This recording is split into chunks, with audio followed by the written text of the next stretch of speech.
উনি বেঁচে গেছেন, হয়তো ওনাকে প্যান্ট খুলতে বলা হয়নি, বাকিদের তো প্যান্ট খোলা, একটা মানুষ শুয়ে আছে তার জাঙ্গিয়া দেখা যাচ্ছে। এইটা আমাদের অবস্থা, এটা আমাদের অবস্থা হতে পারে না। somebody has to fight back, somebody has to stand. এতে ধর্মযুদ্ধ কি আছে? আমি আমার কাকাকে হারিয়েছি, ভাইকে হারিয়েছি, মামাকে হারিয়েছি, আবার ধর্মযুদ্ধ কি? ধর্মযুদ্ধ অনেকদিন আগে লেগে গেছিল, ধর্মযুদ্ধ কিনা আমি জানি না। অত গুণী জ্ঞানী, অত বুদ্ধি আমার। You have to hit, you have to kill, you have to teach them a lesson. এখান থেকে আমি পাকিস্তানিদের বললাম ভিসা ক্যান্সেল, বাড়ি যাও, আমার লোকদের ওখান থেকে ডাকলাম, হবে না, ঢুকে মারো মারো, তাতে আমি জানি কোলাট্রাল ড্যামেজ হবে, আমি জানি ইকোনমির জন্য ভালো না, কিন্তু আর কতদিন করুন? আর বার করবেন কি না সেটা সুস্মিতা সেনকে জিজ্ঞেস করবো। ওনার খুব ইচ্ছে ছিল যে ওখান থেকে পাকিস্তানি আর্টিস্টদের ডেকে আনুন, এখানে আর্টিস্টের অভাব আছে, পাকিস্তান থেকে আর্টিস্ট ডেকে আনুন, তাদের এখানে গান করান, ফাহাদ খানকে ছবি দিন। সো এই সুডো ইন্টেলেকচুয়াল যারা যারা 71-এ ওপার থেকে এপার এসছে তাদের জিজ্ঞেস করুন। বয়কট কাশ্মীর, একটাই কথা, let them understand the value of India, Indians, and যে টুরিস্টরা ওখানে যায়। আমি তো বলবো বয়কট কাশ্মীর। পেহেলগাঁওতে ঘটে যাওয়া ঘটনায় আমরা প্রত্যেকেই স্বজন হারা হয়েছে, এটা বলতেই পারি। কিছু মানুষ নিজের মানুষদের হারিয়েছেন এবং দেশের প্রত্যেকটা মানুষ সেই কষ্ট কিন্তু ভোগ করছেন নিজেদের মধ্যে।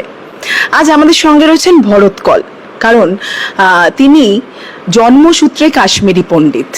এই সময়ে তার কি টেক, তার কি ভাবনা, কারণ বিভিন্ন মানুষ বিভিন্ন রকম ভাবছেন, ধর্ম নিয়ে নানান কথা হচ্ছে। কি বলছেন ভরত কল নিজে? দাদা কেমন আছেন আগে বলুন। খুব একটা ভালো নেই, মানে ভালো থাকার কথাও না।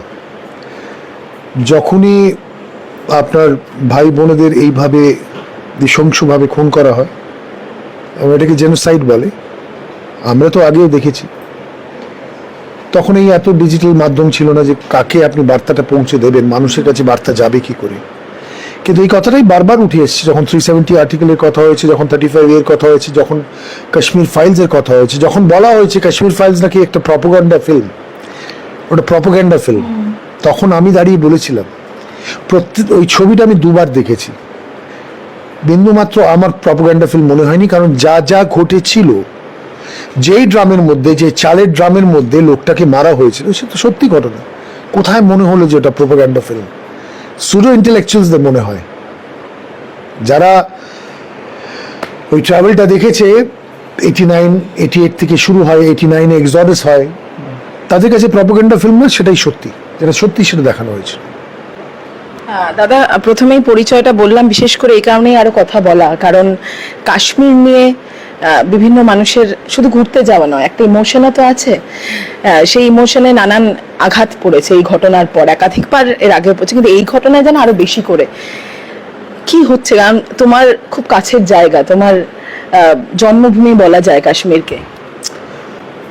জন্ম আমার কলকাতায়, আচ্ছা, বাট ডেফিনেটলি আমার মা, আমার মায়ের জন্ম, আমার বাবার জন্ম, আমার 14 গোষ্ঠীর জন্ম, এবং রক্তে রক্ত। মা বলবো, কাশ্মীর ইজ মা টু মি। এবং এই ঘটনা বারবার ঘটছে, সেখানে সেখানে আলাদাভাবে কিছু বলার নেই। আমার মনে হয় this is time that we retaliate. Thorough investigation হোক, টপ এজেন্সিজ ওখানে বসে থাকুক, যেই দেশে অজিত দোভালের মতন সিকিউরিটি অ্যাডভাইজার আছেন উনি বসুন, বার করুন কারা সিম্প্যাথাইজার, কারা এদের জায়গা দিয়েছে, কারা এদের প্ল্যানিংয়ে হেল্প করেছে, কিভাবে এরা প্ল্যান করে ওই আর্মি কস্টিউমের মধ্যে ঢুকে, জানে ওই সময়টা ম্যাক্সিমাম ভিড় থাকবে, যাব, এবং অডাসিটি ভাবুন, প্যান্ট খুলে একটা মানুষকে মারছে ভারতবর্ষে দাঁড়িয়ে। আপনি হিন্দু না আপনি মুসলিম? আপনি হিন্দু তাহলে গুলি খান। সাহসটা কোথায় চলে গেছে, এইটা বলা কথা। এটাও যদি আজ আমরা না বুঝি, আর আমার মনে হয় it will be too late. 89 থেকেই এই জিনিসগুলো দেখে এসেছি, কারণ 89-এ আমি খুব একটা অল্প বয়সী ছিলাম না। সো 89-এ আমার first year college, commerce college জম্মুতে পড়তাম, এবং যখন এই এক্সঅডিস হয়, আমার আত্মীয় স্বজনরা আসে যারা ভেরি ওয়েল অফ ছিল। আমার মামার বাড়ি তো ভীষণই ওয়েল অফ ছিল, সব ছেড়ে দিয়ে এলেন এবং রাতারাতি সেই সব জায়গা কবজা হয়ে গেল, লোক ঢুকে গেল, চেক ওভার করে নিল। পরে যদি ওটা 20 কোটি টাকার জিনিস ছিল, তখন বললো ঠিক আছে আমরা কিনতে রাজি আছি, বিক্রি করে বের করে দেওয়ার মতো, বের করে দেওয়া। অ্যানাউন্সমেন্ট হতো, অ্যানাউন্সমেন্ট করে বলা হতো যাও, মেয়েদের রেপ করা হয়েছে। মিস্টার থিক্কু, এরকম লিস্ট আছে, আপনি লিস্ট পাবেন, জাস্ট গো অনলাইন। তাদের বিএসএনএল এর এমপ্লয়ি ছিল, তাকে গুলি মারা হলো, he was shot dead. That was to scare people, get out, we don't want you. And we were helpless. We were not helpless because we were ভীতু। সংখ্যায় আমরা খুব কম ছিলাম, 3 লক্ষ সংখ্যা। যদি 1 কোটি পপুলেশন হয়, 97 লক্ষর আগেন্সে আপনি কি করে লড়বেন? লড়তে পারেন না। এই যে এখানেও নিরাপত্তাহীনতা আরো যেন গ্রাস করছে, মানে কয়েকজন ঘুরতে গেছেন, সেখানে 2.5-3 ঘন্টা ওই অবস্থায় পড়ে থাকা, তখনও সেনাবাহিনী আসেনি। এইটা নিয়ে কি বলবে দাদা? মানে সেখানে এরকম ঘটনা, আমি তো শুরু করলাম যে একটা থরো ইনভেস্টিগেশন হওয়া তো উচিত। ইনভেস্টিগেশন শুরু হওয়ার আগে আমি অনারেবল হোম মিনিস্টারকে বলবো that the deputy governor, because the union territory, and mister Omar Abdullah, they should first resign, find out the reason, and if they are justified in the stand they have taken, then let them be reinstated. কিন্তু সেই অবধি it's an intel failure. So drastic steps. আপনাকে এই জিনিসটাকে যদি tackle করতে হয়, নাহলে it will come back and back. আমার ফেসবুক পোস্ট দেখবেন, it will come back, it will hound you.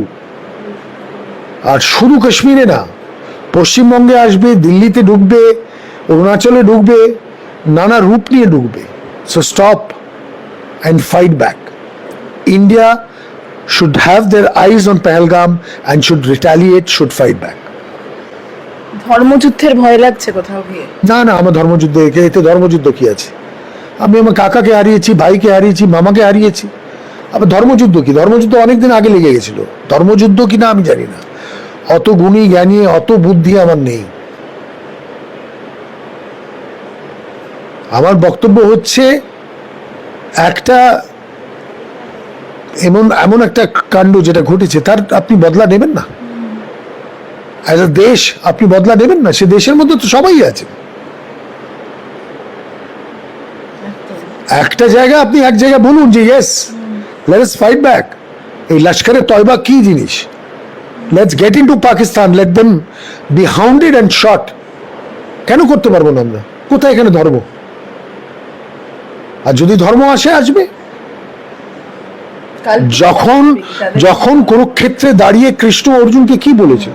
খুব সিম্পল, বলছে আমার ভাই আমি কি করে মারবো? তুমি তোমার ধর্ম করে যাও।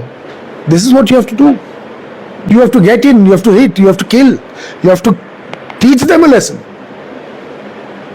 এখান থেকে আমি পাকিস্তানিদের বললাম ভিসা ক্যান্সেল, বাড়ি যাও। আমার লোকদের ওখান থেকে ডাকলাম, হবে না, ঢুকে মারো, মারো। তাতে আমি জানি কোলাট্রাল ড্যামেজ হবে, আমি জানি ইকোনমির জন্য ভালো না, কিন্তু আর কতদিন, আর কতদিন? নির্মূলে শেষ করতে হবে আসলে। কারেক্ট। শেষ করব, কিন্তু শেষে ডিস্টার্বড আমার মনে হচ্ছে ভরতদা, তুমি মানে আমরা সকলেই যেভাবে ডিস্টার্ব, এবং সামাজিক মাধ্যমে খুললেই এই জিনিস, যেখানে আমরা হয়তো একটু রিল্যাক্সেশনের জন্য মাঝে মাঝে সামাজিক মাধ্যম খুলি, সেখানে বারবার এই ছবি ভিডিও, কতটা ডিস্টার্ব লাগছে এখন এই মানুষগুলো। কি ভীষণ ডিস্টার্ব, ভীষণ ডিস্টার্ব, ভীষণ ডিস্টার্ব, হরিফিক বলবো। এবং যে মেয়েরা কাঁদছে, আমাদের নেভি অফিসার যারা ওখানে ছিলেন, কে বাঁচলো? যাকে জিজ্ঞেস করা হলো কালমা পড়ুন, উনি জানতেন, উনি হয়তো বলেছেন, উনি বেঁচে গেছেন। হয়তো ওনাকে প্যান্ট খুলতে বলা হয়নি, বাকিদের তো প্যান্ট খোলা। একটা মানুষ শুয়ে আছে, তার জাঙ্গিয়া দেখা যাচ্ছে। এইটা আমাদের অবস্থা। এটা আমাদের অবস্থা হতে পারে না। somebody has to fight back, somebody has to stand. অনেক বক্তব্যই বেরোবে। পশ্চিমবঙ্গে এখন একটা টার্ম ভীষণভাবে ইউজ হচ্ছে, দাওয়াতে ইসলাম, তার এগেনস্টে আমি আপত্তি জানাচ্ছি। নাম নিচ্ছি না, কিন্তু যারা এই কথাগুলো বলেছেন তারা খুব সিনিয়র লিডারশিপে আছেন, এটা ওদের থেকে এক্সপেক্ট করি না আমি। আর এই ঘটনাটাই কি শেষ প্রশ্ন করব, যে রাজনৈতিক রংটা বেশি লাগানো হচ্ছে, মানে হিউম্যানিটির ওপর গিয়ে? এখন অব্দি পাইনি, হয়তো এটা বাড়বে, কেন আমাদের সুডো ইন্টেলেকচুয়ালস অনেক আছে। পিট্টুর ছেলেটা তাকে বাঁচাতে গেছে, আমার কাছে অন্য নেগেটিভ এসছে, কাঁধে করে একটা লোক নিয়ে যাচ্ছে। আরে 28 জন মারা গেল গো, আগে সেটাকে কনসেন্ট্রেট করো। অ্যান্ড উইদাউট লোকাল সিম্পাথাইজার্স, আমাকে যদি আজকে আমার পাড়ায় এসে কেউ মারতে আসে, সে লোকাল সাপোর্ট নেবে না, এটা হতে পারে না, তাই না? থ্যাংক ইউ সো মাচ ভরতদা, শুটিং এর পর আমাদের সময় দেওয়ার জন্য। শেষ করব, শেষে দর্শকদের কি বলবে, মানে বয়কট কাশ্মীর, একটাই কথা, let them understand the value of India, Indians, and যে টুরিস্টরা ওখানে যায়। আমি তো বলবো বয়কট কাশ্মীর। তোমার মা বলছো, কিন্তু সেটা বলতে একটুখানি গলা কাঁপছে না? যদিও মা বলছি, কাশ্মীর মা বলছি, কোলাট্রাল ড্যামেজ হয়। আপনি যখন কাউকে একটা শিক্ষা দিতে চাইছেন, তখন অনেক কোলাট্রাল ড্যামেজ হয়। কি সুন্দরভাবে আমরা দেখলাম ফেসবুকে, বলো কি জুডিশিয়ারি সিস্টেম সৌদি আরবিয়ার। 4টে ভ্যান এলো, ওদের আর্মি অফিসার্সরা এলো, একজন লোককে রাস্তার মধ্যে শোয়ালো আর স্টেন গেন দিয়ে মেরে দিল। এরকম করতে হবে, তাহলে একমাত্র ভয় ঢুকবে, তাহলে কিন্তু দেশের দিকে কেউ আঙুল তুলতে পারবে না, চোখ তুলতে পারবে না। দৃষ্টান্তমূলক যতদিন না আপনি শাস্তি দিচ্ছেন, ততদিন কিচ্ছু হবে না। আর এখান থেকে পাকিস্তানিদের বের করে দেওয়ার কথা হচ্ছে। ডেফিনেটলি বার করুন, ডেফিনেটলি বার করুন। আর বার করবেন কি না সেটা সুস্মিতা সেনকে জিজ্ঞেস করবো। ওনার খুব ইচ্ছে ছিল যে ওখান থেকে পাকিস্তানি আর্টিস্টদের ডেকে আনুন, এখানে আর্টিস্টের অভাব আছে, পাকিস্তান থেকে আর্টিস্ট ডেকে আনুন, তাদের এখানে গান করান, ফাহাদ খানকে ছবি দিন। সো এই সুডো ইন্টেলেকচুয়াল যারা যারা 71-এ ওপার থেকে এপার এসছে, তাদের জিজ্ঞেস করুন না, তারা বলতে পারবে, তারা বেটার বলতে পারবে। কারণ বাংলা এটা ফেস করেছে, যেটা আমরা 89-এ ফেস করেছি, সেটা বাংলা তার আগে ফেস করেছে 71-এ। Thank you, thank you. Thank you.